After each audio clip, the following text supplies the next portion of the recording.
అమ్మవారి కుంకుమ బొట్టంటే సాక్షాత్తు అమ్మవారు మన నుదుటిన ఆశీర్వదించినట్టే. అందుకని ఇంక మీరు మీ మనసులో అనుకున్నవన్నీ జరిగిపోతాయి.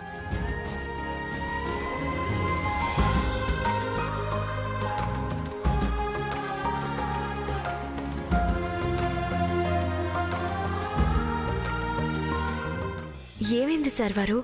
రాధిక, బొట్టు పెద్దగా అయిందా? కాదు, కుంకుమ అంతా కాస్త అటు ఇటు అయింది, కళ్ళలో పడొచ్చు.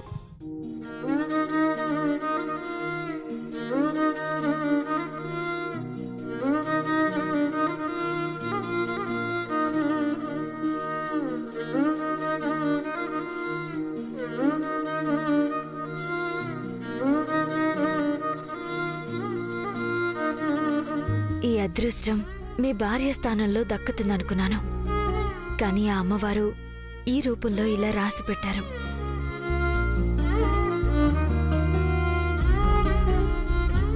థ్యాంక్ యూ సార్ వారు.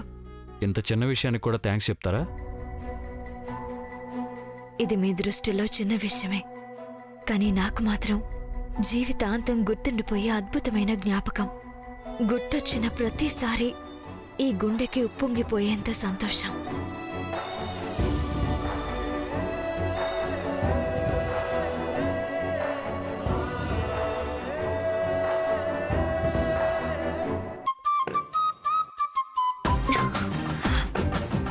టెంకాయ పగలట్లేదే. ఇలాగూ నేను కొడతాను. లేదు సార్ వారు, అమ్మ నా గురించి ఏదో మొక్కుకుందంట, నన్నే కొట్టమని చెప్పారు.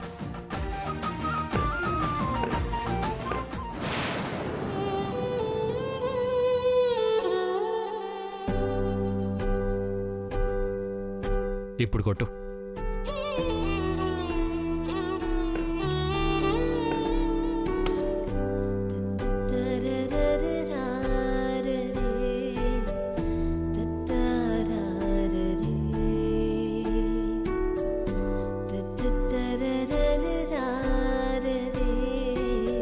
ఇందాక మీతో కలిసి అమ్మవారి వరకు అడుగులు వేశాను.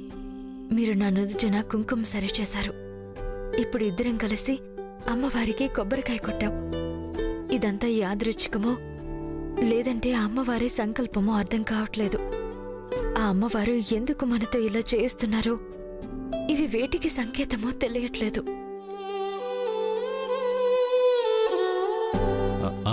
అడగటం మర్చిపోయాను, పెళ్లి ఏర్పాట్లు ఎంతవరకు వచ్చాయి? షాపింగ్ పనులు అయిపోయా? ఏవి ఎప్పుడు ఎలా జరగాలని రాసిపెట్టుంటే ఆ టైంకి అలా జరిగిపోతాయి కదా. చూడు రాధిక, మన మనసుకు నచ్చిన ప్రతి చోట, మన మనసు వెళ్ళిన ప్రతి చోట సంతోషం ఉండదు. మనం ఎవరి మనసులో ఉంటామో అక్కడే సంతోషం ఉంటుంది. నా మనసు మొత్తం పల్లవి జ్ఞాపకాలతోనే నిండిపోయింది. అందుకే నీకు చోట్లేదు, మరో వ్యక్తికి అవకాశమే లేదు. ఇది నువ్వు అర్థం చేసుకుంటే ఈ కన్నీళ్లన్నీ ఆనంద బాష్పాలుగా మారతాయి. నువ్వు బాధపడకు, నన్ను ఇబ్బంది పెట్టకు, ఓకేనా? బాయ్.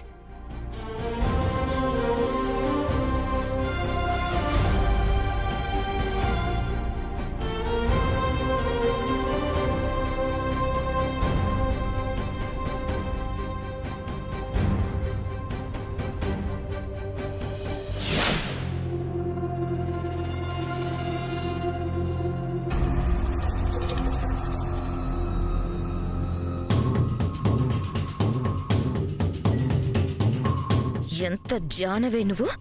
ఒకవైపు నీకు పెళ్లి కుదిరినా కూడా ఇలా నా తమ్ముడితో రాసుకొని పోసుకొని తిరగడానికి నీకు సిగ్గుగా లేదు?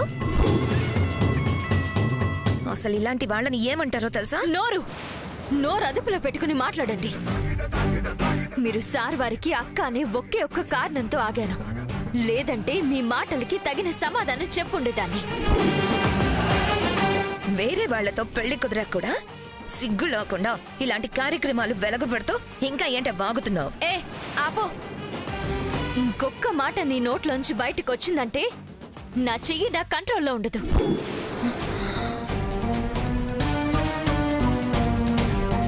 ఏంటి? సార్ వారితో రాసుకు పూసుకు తిరుగుతున్నానని పిచ్చి పిచ్చిగా వాగుతున్నా? ఇది రాసుకు పోసుకుని తిరగడం కాదు. నాది ఒక పవిత్రమైన ప్రేమ బంధం. అది నీలాంటి వాళ్ళకి అర్థం కాదు.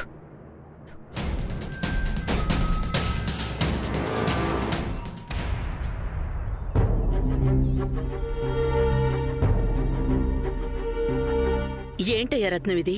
10 నిమిషాల్లో వస్తారని చెప్పావు. వచ్చేస్తారు మేడం, తప్పకుండా వచ్చేస్తారు.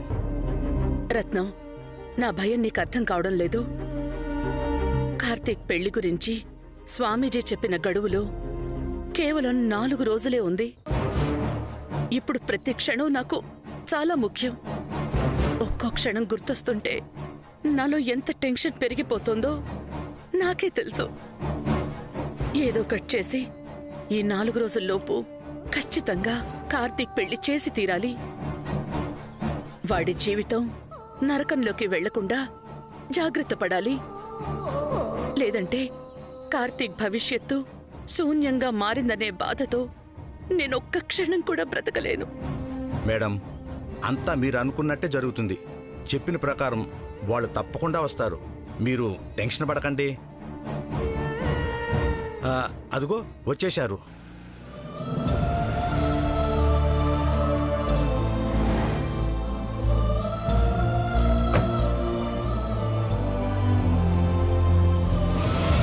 నమస్తే అమ్మా. నమస్తే. ఏంటమ్మా అర్జెంటుగా మాట్లాడాలని చెప్పారంట? పైగా ఇంటికొద్దు ఇక్కడికి రమ్మని చెప్పారంట. ఏం లేదు బాబు, ఇది ఎంత ఇంపార్టెంట్ విషయమో అంత సీక్రెట్ విషయం. మనకి తప్ప మరో మనిషికి తెలియకూడదు. మనం ఇప్పుడు మాట్లాడుకునే విషయం ఎట్టి పరిస్థితుల్లోనూ బయటికి రాకూడదు. అయ్యో తప్పకుండా అమ్మా, చెప్పండి. ఇది నా కొడుకు కార్తీక్ జీవితానికి, వాడి 100 ఏళ్ల భవిష్యత్తుకి సంబంధించిన విషయం. వాడి తలరాతకి, నా ప్రాణానికి ముడిపడిన విషయం. అందుకే నువ్వు నాకు సాయం చేస్తావా? అమ్మా, అడగడం కాదు, ఆర్డర్ వేయండి. మీరే గనక లేకపోయి ఉంటే మా కుటుంబం సూసైడ్ చేసుకొని ఎప్పుడో చనిపోయి ఉండేది. మా అప్పులు తీర్చి మా నాన్నకు ఉద్యోగం ఇచ్చి మా ప్రాణాలు నిలబెట్టారు. ఇది మీరిచ్చిన జీవితం. ఒక రకంగా మీ రుణం తీర్చుకునే అవకాశం ఇది. చెప్పండమ్మా, నన్నేం చేయమంటారు? రఘు, ఇప్పుడు నేను చెప్పే విషయం నీకు కాస్త బాధ కలిగించొచ్చు. కానీ నా మనసులో ఎంత బాధుంటే ఇలా చెప్తున్నానోనని నువ్వు అర్థం చేసుకుంటావనుకుంటున్నాను. అందరూ అనుకున్న ప్రకారం, నిర్ణయించిన ప్రకారం రాధికతో నీ పెళ్లి పీటల వరకు వెళ్తుంది. కానీ రాధిక మెళ్ళో నువ్వు తాళి కట్టకూడదు. రాధిక మెళ్ళో నేను తాళి కట్టకూడదా? అవును రఘు, నువ్వు విన్నది నిజమే. ఇటు మీ వైపు నుంచి అటు రాధిక వాళ్ల వైపు నుంచి పెళ్లి పనులు మొదలయ్యాయి. పందిరి వేయడం దగ్గర నుంచి పెళ్లి కొడుకు పెళ్లి కూతుర్ని చేసే వరకు పెళ్లికి సంబంధించి ప్రతి తంతు జరుగుతుంది. కాని రాధికతో నీ పెళ్లి జరగకూడదు. ఇదే నేను నిన్నడిగేది. అమ్మా, మీరేమంటున్నారో, ఎందుకిలా అంటున్నారో నాకు అర్థం కావట్లేదు. అదే మండపంలో అదే ముహూర్తానికి రాధిక మెళ్ళో కార్తీక్ కృష్ణ తాళి కడతాడు. కార్తీక్ సార్ రాధిక మెళ్ళో తాళి కడతారా? అవును. అమ్మా, నాకంతా అయోమయంగాను గందరగోళంగాను ఉంది. మీరెందుకు ఇలా చెప్తున్నారో, మీ ఆలోచన ఏంటో నాకు తెలియట్లేదు. అది తెలియాలి అంటే కార్తీక్ జాతకంలో ఉన్న చేదు నిజం నీకు తెలియాలి. ఎట్టి పరిస్థితుల్లోనూ 5 రోజుల్లో కార్తీక్ పెళ్లి జరిగి తీరాలి. లేదంటే జీవితంలో కార్తీక్ పెళ్లి జరగదని స్వామీజీ చెప్పారు. అది కాదమ్మా, అలా అయితే కార్తీక్ సార్కి మరో అమ్మాయిని చూసి పెళ్లి చేయొచ్చు కదా. అలా కాకుండా రాధికతో... నీ అనుమానం నాకు అర్థమైంది. రాధికతోనే కార్తీక్ పెళ్లి జరిపించాలని నేననుకోవడానికి ఒక బలమైన కారణం ఉంది. రాధిక కార్తీక్ని ప్రేమించింది. పెళ్లి చేసుకోవాలనుకుంది. కావాలంటే ఈ విషయాలు నువ్వు రాధికతోనే అడిగి తెలుసుకో. రఘు, నిన్ను బాధ పెడుతున్నందుకు, ఇబ్బంది పెడుతున్నందుకు నన్ను క్షమించు. కార్తీక్ భవిష్యత్తుని కాపాడుకోవడానికి నాకు ఇంతకంటే మరో దారి కనిపించటం లేదు. ఈ 5 రోజుల్లో పెళ్లి జరగకపోతే కార్తీక్ జీవితాంతం ఒంటరిగానే మిగిలిపోతాడు. అదే కనుక జరిగితే నాకు గుండె పగిలి చావడం తప్ప మరో దారి లేదు. దయచేసి ఈ అమ్మ బాధని అర్థం చేసుకో రఘు. దయచేసి ఈ అమ్మ బాధని అర్థం చేసుకో రఘు. నా కొడుకు భవిష్యత్తుని నిలబెట్టుకోవడానికి ఈ అమ్మ పడుతున్న ఆరాటానికి సాయం చేసి అండగా నిలబడు. నీకు పెళ్లి కుదిరాక ఇలా అడగడం తప్పే అని నాకు తెలుసు, కానీ తప్పట్లేదు. ఇంతకంటే మరో పరిష్కారమూ లేదు. ప్లీజ్.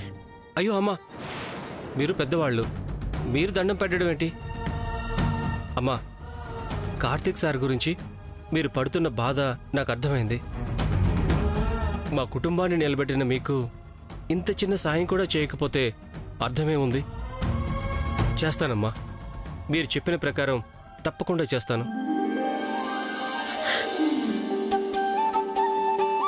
రఘు, ఈ పెళ్లి విషయంలో చాలా జాగ్రత్తగా ఉండాలి. కార్తీక్కి ఏ చిన్న అనుమానం వచ్చినా చాలా ప్రమాదం. పెళ్లి పీటలు ఎక్కేంత వరకు, తాళి కట్టబోయే క్షణం వరకు ఈ విషయం ఎవ్వరికీ తెలియడానికి వీల్లేదు. తాళి కట్టే చివరి క్షణంలో ఏం చెయ్యాలో నేను చెప్తాను, నేను చూసుకుంటాను. అప్పటి వరకు మనం చాలా అలర్ట్గా ఉండాలి. అలాగేనమ్మా, వస్తాను.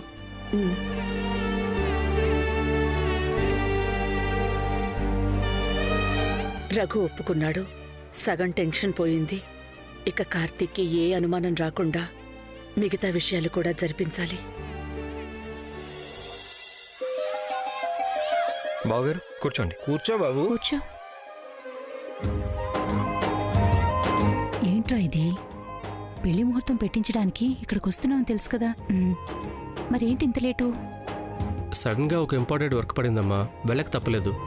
నీ వాళ్ళకం చూస్తుంటే పెళ్లి రోజు కూడా ఏదో పని పెట్టుకునేలా ఉన్నావుగా.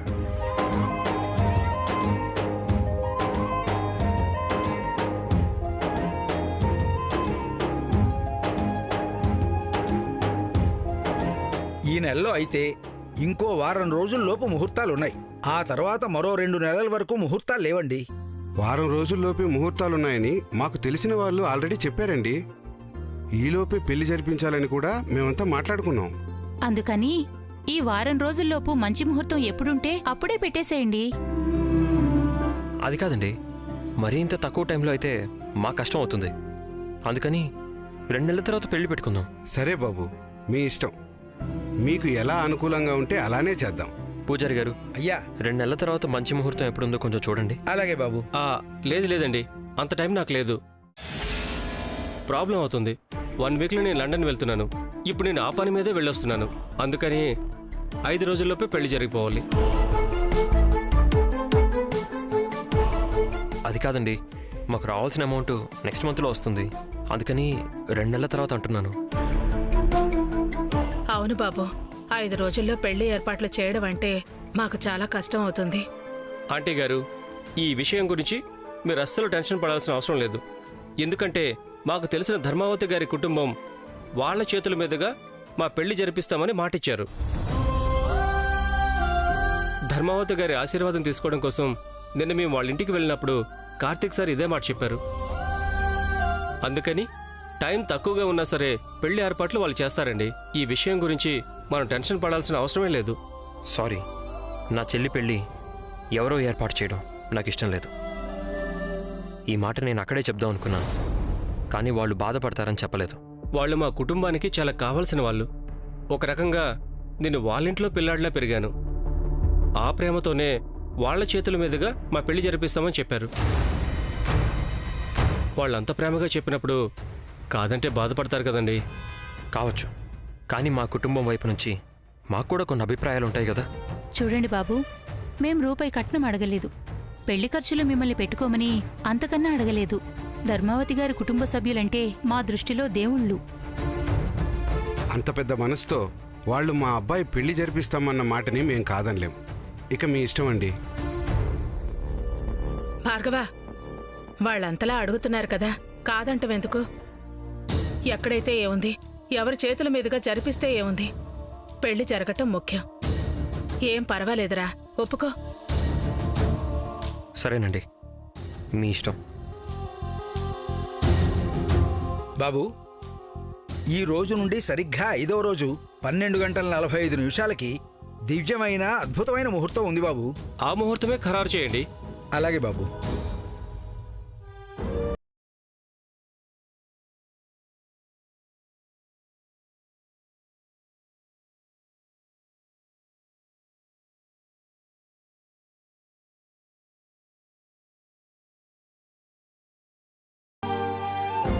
సార్ వారు, ఈ గుండె చప్పుడు మీ పేరు వినాలని ఈ గుండె చాలా ఆరాటపడుతుంది.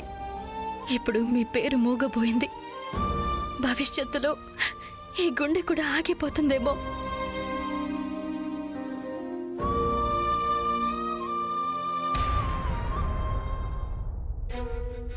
అదనమాట. ఈ కథ ఎలా ఉంది? ఈ కథ బాలేదక్క, వేరే కథ కావాలి. ఏదైనా మంచి కథ చెప్పక్క. సిండ్రెల్లా స్టోరీ చెప్పనా? అబ్బా వద్దక్క, చాలా సార్లు విన్నాం. వేరే స్టోరీ ఏదైనా చెప్పు. వేరే స్టోరీ అంటే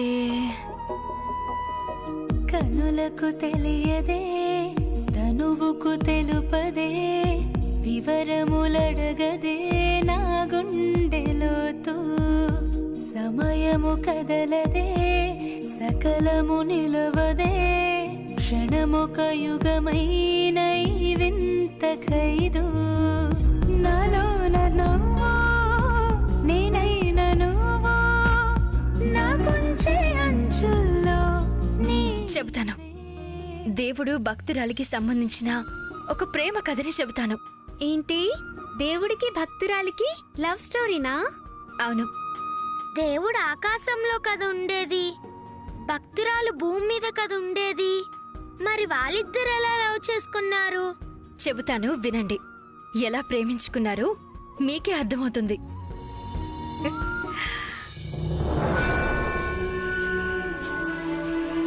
తన కుటుంబమే ప్రపంచంగా బ్రతికే ఒక బొమ్మలు గీసుకునే అమ్మాయి. అనుకోకుండా ఒకరోజు ఆ అమ్మాయి గుండె ఎక్కడ ఆగిపోతుందో అనేంత వేగంగా ఆ గుండె కొట్టుకోవడం మొదలైంది.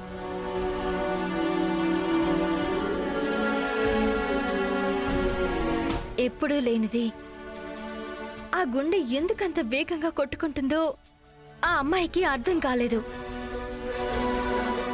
అప్పుడే ఆ దేవుడు అక్కడికి వస్తున్నాడు. అప్పుడు ఆ దేవుడు ఆ అమ్మాయికి ఎంత దగ్గరగా వస్తుంటే ఆ అమ్మాయి గుండె అంత వేగంగా కొట్టుకోవడం మొదలైంది.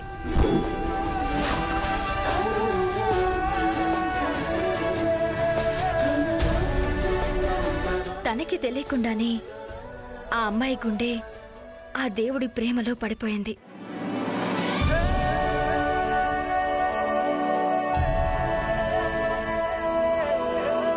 ఆ తర్వాత ఆ దేవుడు ఎప్పుడు కనిపించినా ఆ గుండె అలాగే కొట్టుకునేది. ఇక అప్పుడు ఆ అమ్మాయికి అర్థమైంది, ఆ దేవుడికి ఆ అమ్మాయి గుండెకి ఏదో విడతీరాని ఒక బంధం అనుబంధం ఉన్నాయని. అలాగే అతని ప్రేమ దక్కకపోతే ఆ గుండెకి ఆయుష్ కూడా ఉండదని అర్థమైంది. ఆ దేవుడితో చెప్పి తనని ప్రేమిస్తున్నాను అని చెప్పింది. ప్రేముంది సార్ వారు, మీ మీద చచ్చెంత ప్రేమ ఉంది. కానీ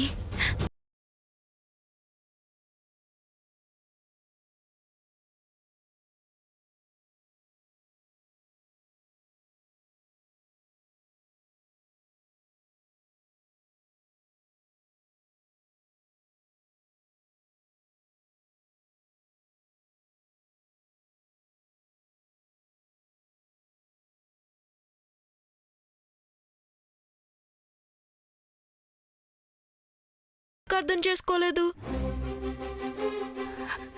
ఆయన అర్థం చేసుకుంటే నాకు ఈ కన్నీళ్ళు ఎందుకుంటాయి?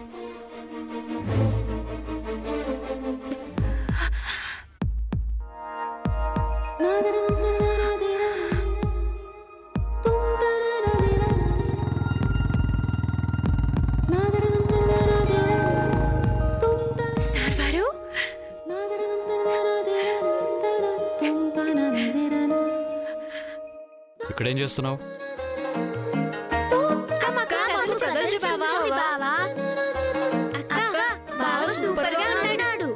పిల్లలు, తప్పు, అలా మాట్లాడకూడదు. తనకు ఆల్రెడీ వేరే వ్యక్తితో మ్యారేజ్ ఫిక్స్ అయింది. ఇలా మాట్లాడటం తప్పు. ఏం కాదు, మీ ఇద్దరి జంట సూపర్ గా ఉంది.